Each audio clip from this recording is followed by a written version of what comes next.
আগের ভিডিওতে তো দেখেছো যে ডাক্তার দেখিয়ে বাড়ি ফিরছিলাম, তো তখনই আমি ডিসাইড করলাম যে বোনকে গিফট আর কেকটা তখনই দিয়ে দেবো। তো সেই জন্য আমি বাড়িতে গিয়ে ফ্রেশ হয়ে আকাশকে বলে দিয়েছিলাম কেকটা নিয়ে চলে আসতে, আর গিফটটা তো আমার কাছে ছিল। ঘরে এসেই মেয়ে গিফট খুলে ফেলেছে, আর গিফটটা পেয়ে যে ও এতটা আনন্দ হয়েছে এইটা দেখে আমি সব থেকে বেশি খুশি হয়েছি।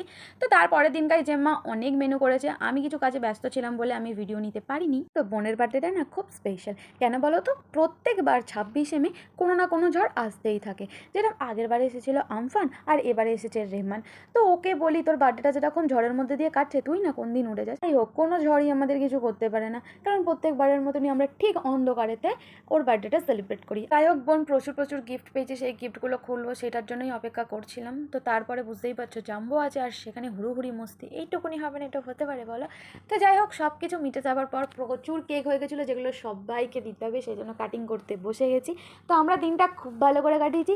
তোমরা নেক্সট ব্লগের জন্য চ্যানেলটা সাবস্ক্রাইব করো। বাই।